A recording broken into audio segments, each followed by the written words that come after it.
Hello, this is Sibyl Harmony, and this is an energy healing. I asked my guides what they wanted me to do a video on for people, and we have a full moon coming up this weekend right before Easter.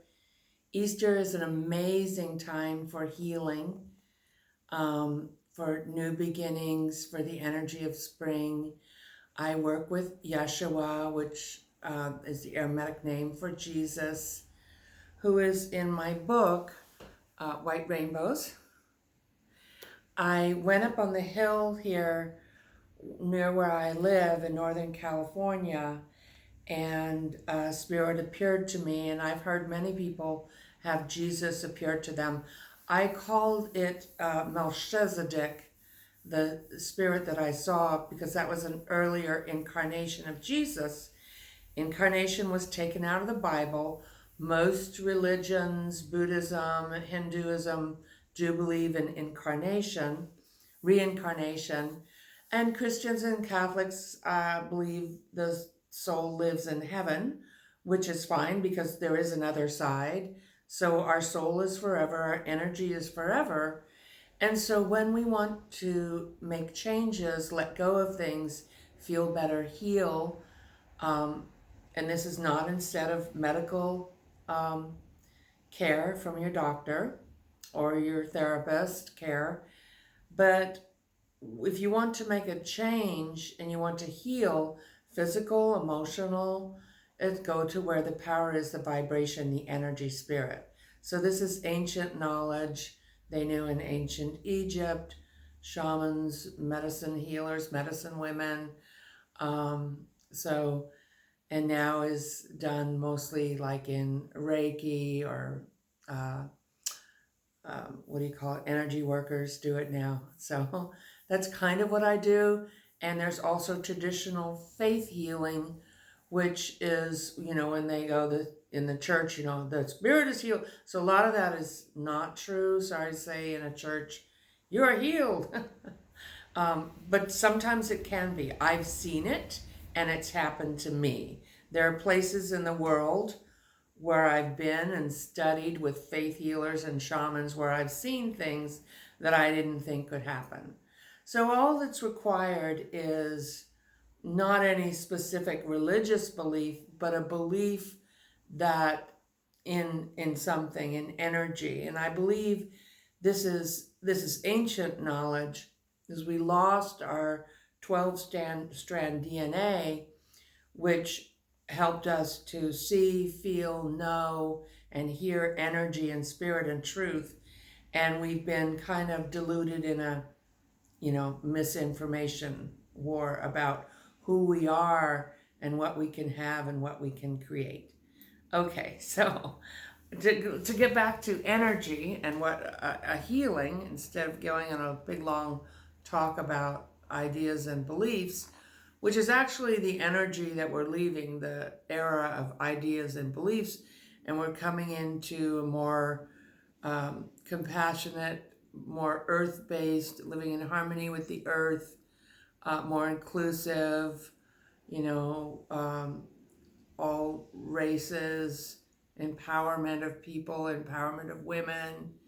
And I really like the energy that's coming out lately about people really caring about children.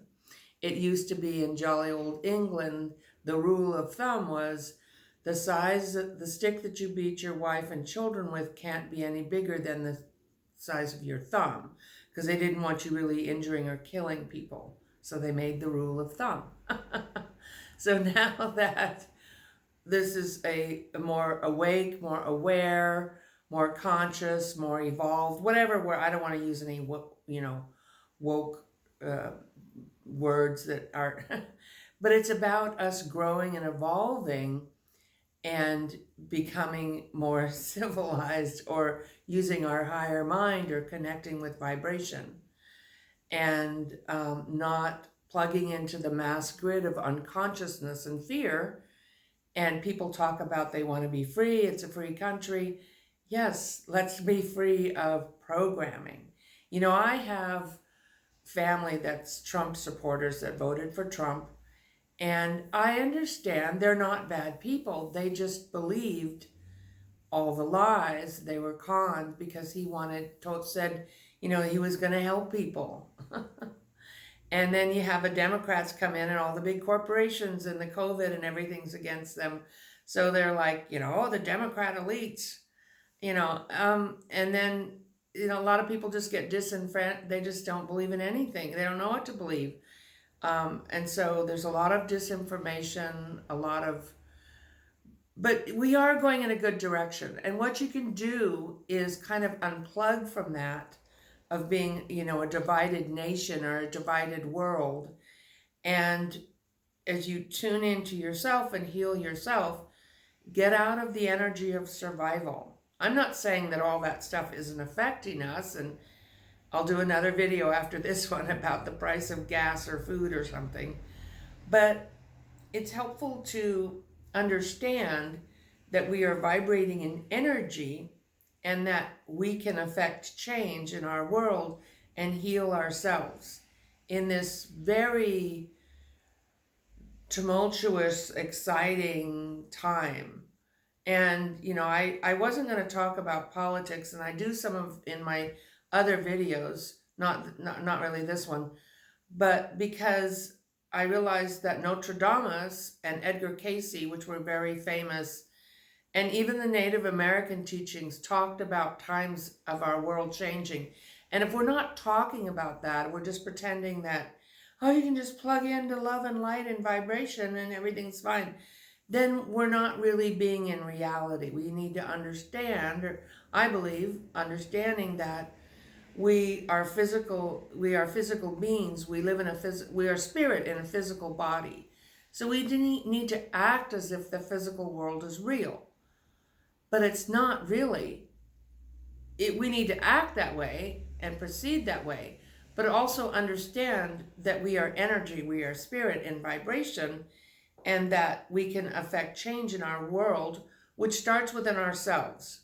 We can affect people and things by our actions, thoughts, vibrations, but ultimately we can only really heal and change ourselves.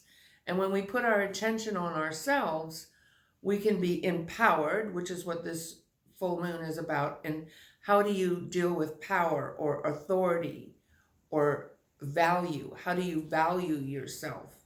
How do you come out of survival, trying to survive your life? Even if I've seen people with billions of dollars that are hiding in their house because they're afraid, even before COVID, to be around people. So they're in survival. Or you can be in survival. Homelessness is a state of not knowing who the self is. So who is the self? It is timeless, eternal. You're forever. You just come in and out of these bodies. And you're here to create and enjoy the physical world, to love yourselves and others, to grow and evolve. And through whether it's taking care of a home, a family, a pet, a garden, or doing something in your community, or on YouTube or whatever. So we all have our part to play. Okay, so we are energy, we are vibration. So let's get to that. So your energy, I wrote this book, I showed you the cover, and I'm going to show you this picture of the energy centers. And then the aura. So you have an aura. You have a big aura that goes out 25 feet, a mental aura about 15 feet, but let's just deal with the etheric aura, which is about 2 or 3 feet around you. I'm in California, so you could do 3 feet. In like Asian countries or countries where there's big populations, the aura is smaller. They want to be polite. It's just there isn't much space. And so these things kind of run in families too, so they have a smaller aura. But you have an aura. And then you have a connection to the earth energy. So a grounding to the earth is the feminine energy. We have both male and female, even though we honor your female or male body. We have both because we have both parents and we need both. So the earth energy, which it looks like a grounding cord that connects to your feet here, And this is not a really accurate picture, but it gives you an idea. That this is actually much longer. It goes into the center of the planet, and the artist made this look like an Earth. I don't know if you can see that, but it doesn't. It's the vibration of your Earth energy, and there is a spherical ball in the center of the planet, an energetic ball that keeps you connected and that grounds you and brings Earth energy up to your body. So you need Earth energy because we are of the earth. We are made of minerals, water. Our physical bodies need earth energy, and we used to be more on the earth, farming or hunting or having dirt, stone floors. Now we're up off the ground because we need to have a foundation on a house, and we are inside more, and we've turned on the electricity.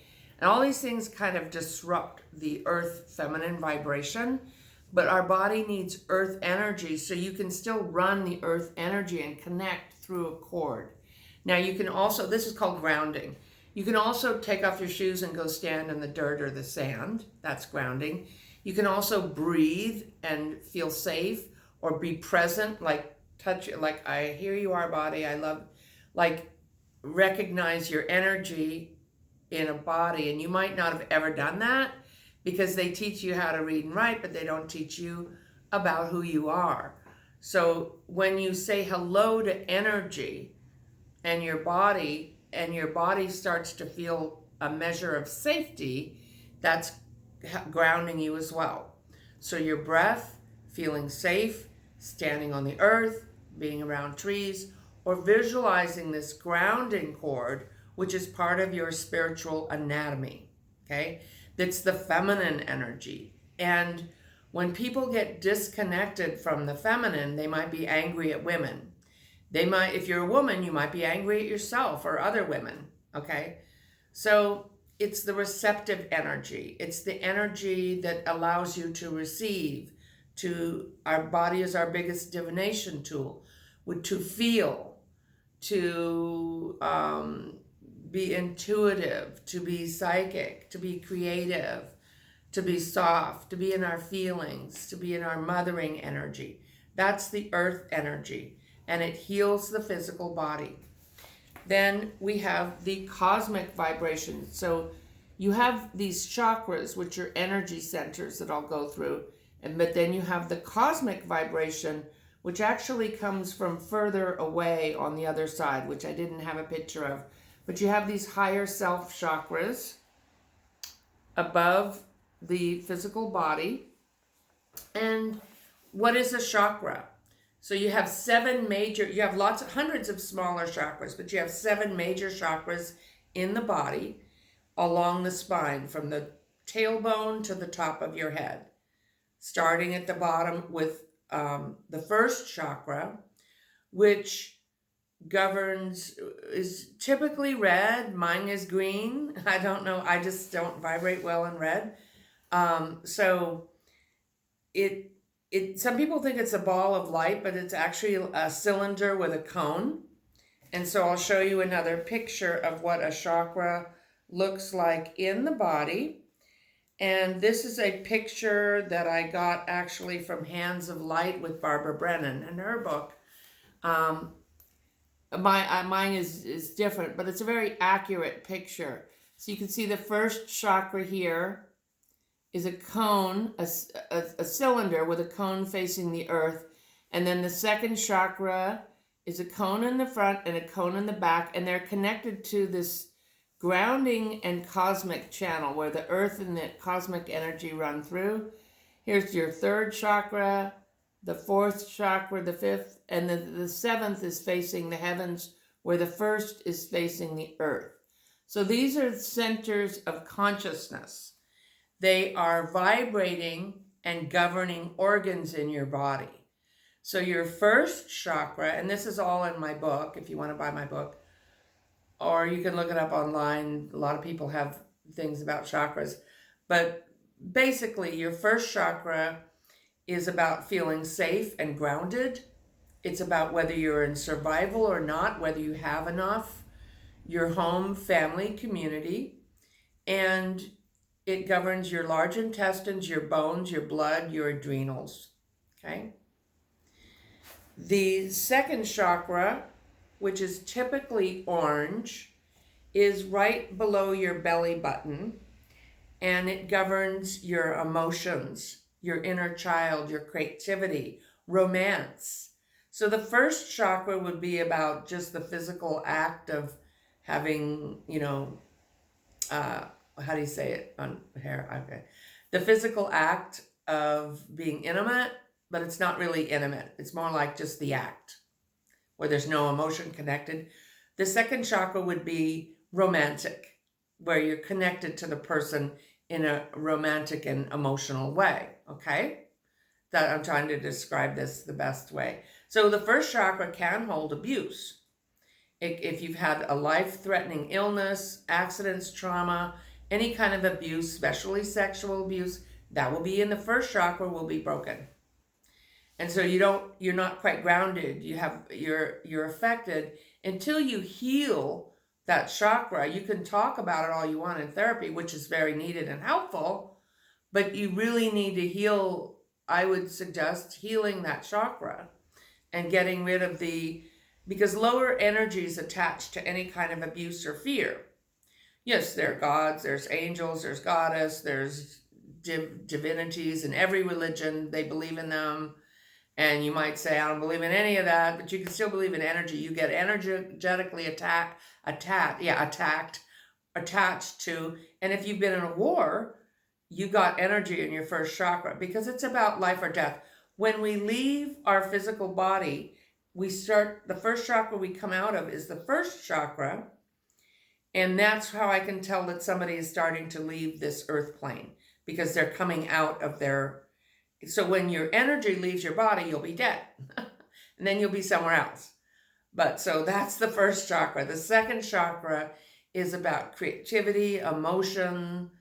It can, out of balance, be about addictions, which is a huge problem now. We have a lot of people, feeling, using because they can't deal with the stress. So when this chakra is bright and clear, you feel amused, you're joyful. You're in your creativity, you're romantic. And you don't even need a partner to be romantic. You can just be in love with life and yourself. It governs the bladder, the kidney, the ovaries, the testes, the second chakra, okay? The third chakra governs your daily life. It's about personal power. It's typically yellow. It doesn't have to be. And it's right above the belly button, and it's your personal power, your general health, your daily life, and all your digestive organs, okay? And so if you feel stuck in life, if somebody's courted like a controlling parent or an ex, they can because we're always attached to people, places, events, beliefs, things, even from past lives or this life. And they're usually mirror each other. They're lessons that we're learning over many lifetimes, it can be. Or learning that lesson in different ways. But so the third chakra is about being empowered. And so this full moon is about empowering. How do you empower yourself? How do you deal with authority? How do you own your own power without bullying and abusing others or being used and taken advantage of? And how do you hold that power? So you can tell I don't know if you can tell by looking at just up here. Usually I have to look at a person's whole body to see if they're grounded and the energy's flowing. But you can tell that I own my power, but I'm never wanting to abuse or control people. So there's a big mistake in belief that controlling people or dominating them makes you powerful and to be respected. Not true at all. Real respect, real power comes from inside, from knowing how to carry your own power, okay? And when you have cords, because you always form cords, usually of love, communication, cooperation, creativity, and all those wonderful things. Those are fine. We don't need to look at those. But you form those with anybody you're in a relationship with, especially parents and children or spouses, and even friends. But if you have cords that are disempowering you or controlling you, you will find that in the third chakra, some problem. Okay. Coming up to the fourth chakra, usually green. This chakra governs, of course, love. It's the heart center. And it governs our immune system, our heart, lungs, and it has to do with loving ourselves and others. And it's usually the first place I suggest people go when they're learning about energy and spirituality, because if your heart is not open, you can't, usually it closes because we get hurt. And everybody here has to have their heart broken. It's part of the rule here on earth. But the task is to make lemon out of lemonades, to open our heart, that's why children have so much energy and they're so kind and loving, and they hopefully can't hurt people because their hearts are open. They've just come from the other side of unconditional love. So when we reopen our hearts and let go of the pain, it can hurt. We can cry, and you'll survive that. But I don't really trust anybody whose heart isn't open. You can't kill a person or hurt a person if your heart is open. You just couldn't do it because you're in a different vibration of compassion and a state of consciousness, and that happens here. So if everybody opened their hearts, all the problems people would share, the wars would be over, we wouldn't be an ego, we wouldn't have certain classes of people with more money, and you could still have, be a billionaire, a millionaire, whatever, if you wanted to create that or somebody created that, but we wouldn't have a homeless population. We wouldn't have polluted oceans and air because people would be more caring about, and they're more open. Like Europe, I notice, is more open. In America, we just care about, profits over people and getting ours or winning or something. And that kind of winning is actually losing because win-win solutions are here. When I win, everyone wins. It's the law of karma.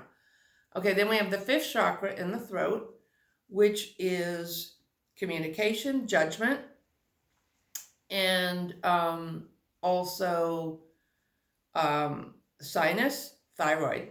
Okay, then we have it's usually blue, sorry. Then we have the third eye. So this chakra is where we can be neutral, where we can be the observer.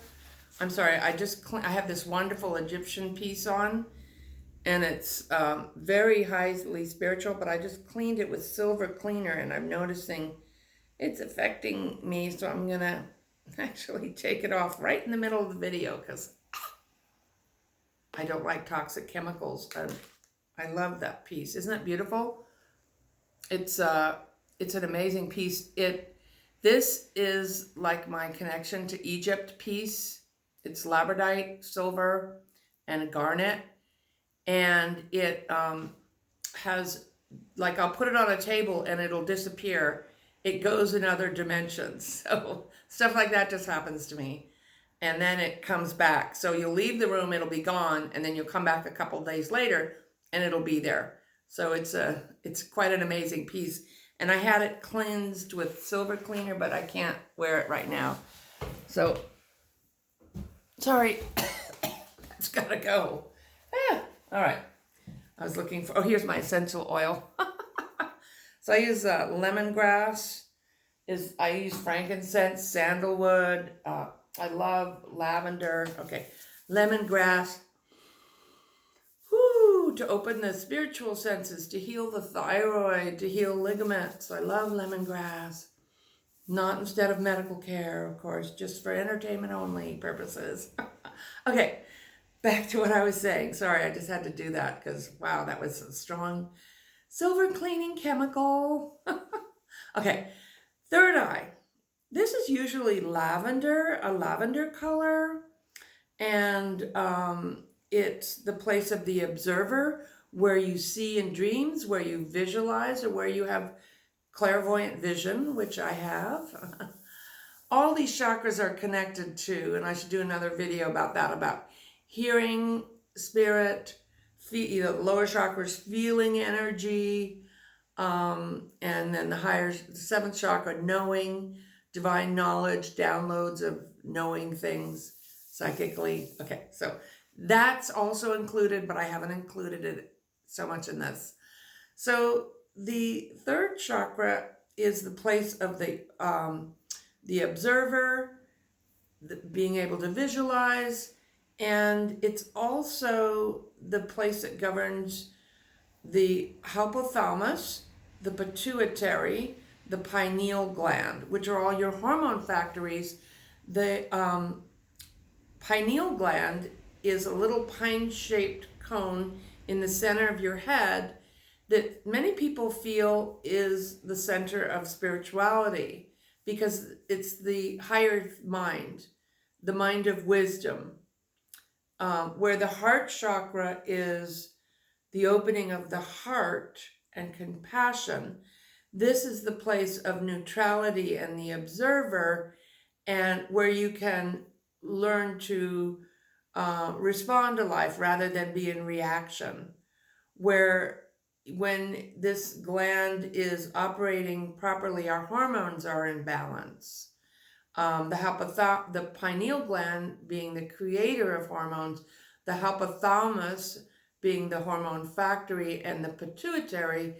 The hypothalamus looks kind of like a marshmallow, and then the pituitary will be an almond-shaped little organ, and they're all connected, and then the pituitary releases the hormones. So you need all of those working correctly, and that is governed by this chakra. It also governs the eyes. So I'm sorry, the fifth chakra also governs ears, sinus, I think I said thyroid, okay. So the seventh chakra on top of your head is the 1,000-petal lotus. I believe that's in Buddhism or Hinduism. It's the 1,000-petal lotus, and it governs all of your organs, all of your body. And it has to do with your connection to spirit, creator, your higher self, and the chakras above, okay? Then you do have two other chakras that are smaller. The thalamus, which governs red and white blood cells and protective, like you protect yourself. And that's usually like a turquoise blue. And then behind the left breast is the splenic chakra, which is rainbow colored, has to do with sugar intake, worry, and your immune system, your spleen. Okay, so having said all that, let's help you get grounded and do what I call running your energy. So I do this every day from 20 minutes to 2 hours. Now you don't have to do that. So maybe just, 5 minutes getting started. I would work up to 20 minutes. And so what this does is just kind of get everything moving, because life is movement. It gives you a sense of like, okay, I have energy, I'm vibrating. And then you can bring in the energy that you want, rather than just being affected by like being the effect of whatever's happening out there in the world. You can set your own energy where you want to set it. And the more you do it, the better you get at this. But let's just work with this etheric, 2 or 3 feet aura around you, the grounding and the connecting to the cosmic energy. Okay? So now would be a good time to put the kids in front of a movie, or turn your phone on vibrate, or put up a do not disturb sign for 5 minutes or something. We'll see, 5 or 10 minutes here. We're already long, 29 minutes. Okay, so you can stop the video now if you want to do that. And then come back. And let's close our eyes and go into the world of spirit and energy. And I like to start with my breath. So breathing in the nose, all the way in the belly.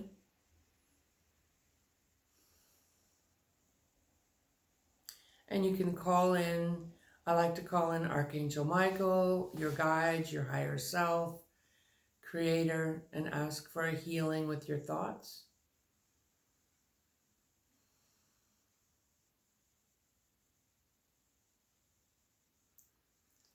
And say hello to yourself, if you would, in the center of your head. You can put your finger on your forehead in your sixth chakra and just say hello to yourself.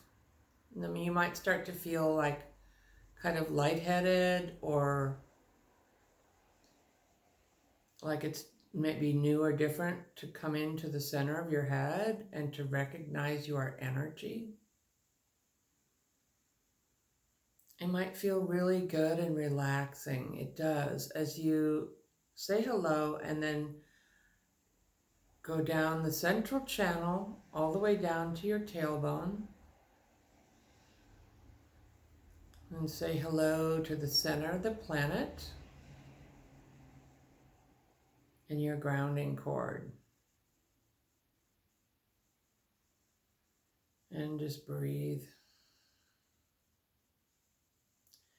Now, the fun thing with energy is that you can play with it, and you can intend or kind of use your hands or ask your guides to clean out and heal your grounding cord and put it on release.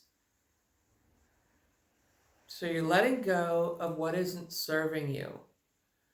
It's like cleaning a house. The dust and the stuff the garbage, if you didn't take it out, would be really piled up, and then things wouldn't be working. Pipes get clogged. So put a little spiritual Drano in there, a little healing gel, and let your grounding cord, and so you're just releasing whatever isn't you, because healing is releasing what is not you. Letting go of stress, fear, other people.